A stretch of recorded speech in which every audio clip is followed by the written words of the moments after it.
दोस्तों, भारतीय समाज में 4 वेदों की चर्चा है। ऋग्वेद, यजुर्वेद, सामवेद और अथर्ववेद।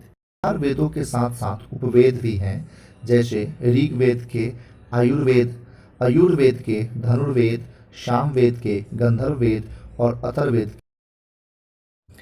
ऋग स्थिति, यजु रूपांतरण, समागतिशील और अर्थजरा।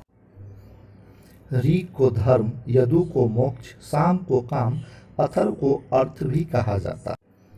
इन्हीं के आधार पर धर्मशास्त्र, अर्थशास्त्र, कामशास्त्र और मोक्ष शास्त्र की रचना हुई है।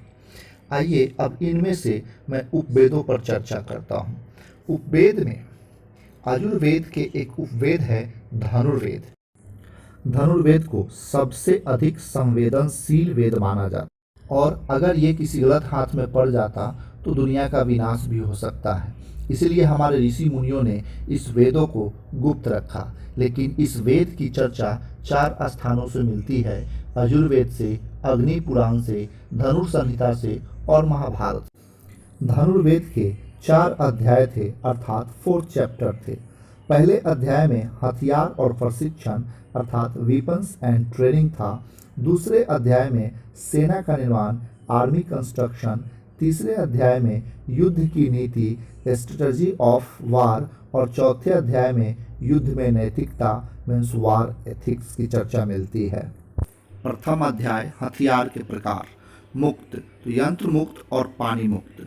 तो यंत्र मुक्त में आता है प्रक्षेपणी, भिसुंडी और शतघ्नी, जबकि पानी मुक्त में चक्र। पानी का मतलब हाथ होता है, जो हाथ से छोड़ा जाए उसे पानी मुक्त और जो किसी यंत्र से छोड़ा जाए उसे यंत्र मुक्त। अब बात करते हैं आमुक्त, मुक्ताक्त और मंत्र मुक्त। आमुक्त का अर्थ होता है जिसे नहीं छोड़ना है, हाथ में पकड़े रहना है, जैसे तलवार, चाकू और गदा। मुक्ता मुक्त का मतलब होता है कि जरूरत पड़ने पर छोड़ा भी जा सकता है या नहीं भी छोड़ा जा सकता है, जिसमें से आप कह सकते हैं कुल्हाड़ी, भला। मंत्र मुक्त का मतलब होता है जिसे मंत्र के उच्चारण से छोड़ा जा सकता हो, जिसमें से तीर, धनुष और दिव्यास्त्र।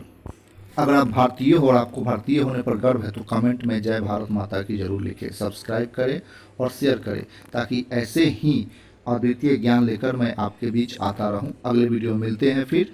जय हिंद।